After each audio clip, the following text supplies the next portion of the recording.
Hi అండి. ఎలా ఉన్నారు? అందరూ బాగున్నారా? ఏంటంటే ఒక్కోసారి వాన పడుతుంది, ఒక్కోసారి ఎండొస్తుంది. రోహిణీ కార్తీ ప్రారంభానికి ఎండొస్తదని అందరికీ తెలుసు. కానీ అబ్బో! పగలల్లా ఈ ఎండకి ఉక్కపోసేస్తుంది. వంటగదిలో ఉండాలంటే వేడి.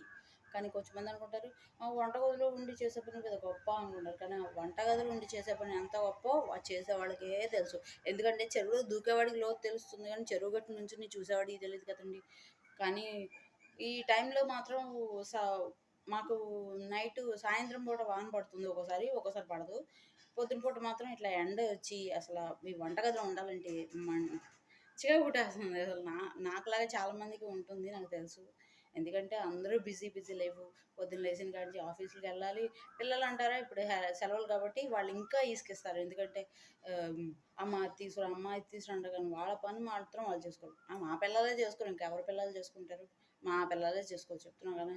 మా అమ్మాయిని నేను పొద్దున్నుంచి సాయంత్రం వరకు మొత్తుకున్నా గానీ, నేను పొద్దున్నే స్నానం చేయను. స్నానం కూడా చేయరండి బాబు. ఎంత చెప్పినా గానీ స్నానం కూడా చేయరు. చెప్పి నా నోరు నొప్పొస్తది గానీ అది మాత్రం వినరు. ఎందుకంటే నేను ఇంకా స్కూల్ తెరవలేదు. నన్ను ఎంజాయ్ చేయనివ్వా అని పెద్ద పెద్ద భారీ డైలాగులు కొట్టిద్ది. Cinema dialogue. ఎప్పుడు ఉండేది ఆడవాళ్ళవి. కానీ మనతో పాటు సమానంగా మగవాళ్ళు కూడా కష్టపడతారు. అందుకే మనం 5 వేళ్ళు నోట్లోకెళ్తున్నాయి కదంటారా? అవునంటారా? కానీ ఈ ఎండలకి మాత్రం నిజంగా వాళ్ళు బయటికెళ్ళే వాళ్ళకి మాత్రం చిన్న సజెషన్. మీ హస్బెండ్‌లు ఇప్పుడు ఆఫీసులు టైం కాబట్టి దయచేసి వాళ్ళకొక మజ్జిగ బాటిలో లేకపోతే ఏదైనా జ్యూస్ కొనుక్కొని తాగమని చెప్పండి. లేకపోతే వాళ్ళు వర్క్‌లో పడితే వాళ్ళ హెల్త్‌ని నిర్లక్ష్యం చేస్తారు.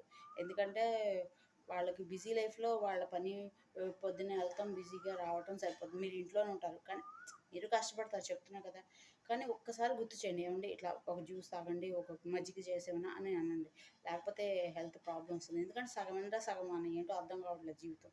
ఏదో వానాకాలం వాన పడినా అనుకోవచ్చు. కానీ సగం వాన పడితే సగం ఎండ పడుతుంది. పడతం కూడా బీభత్సంగా పడుతుంది. మొత్తం చెట్లు కొమ్మలు అయి నీరగదీసేలా పడుతుంది. సో, మీరు దయచేసి ఈ చిన్న సజెషన్ మా బ్రదర్స్‌కి చెప్పండి ప్లీజ్. అందరికీ ఏదో చెప్దాం అనుకున్నా మర్చిపోయాను. Sorry. Bye. Please like, share and subscribe my channel. Thank you. And all supporting you. Thank you for all supporting me. Bye. నాకు ఇంగ్లీష్ రాదు. అడ్జస్ట్ అయిపోయాను. బాయ్.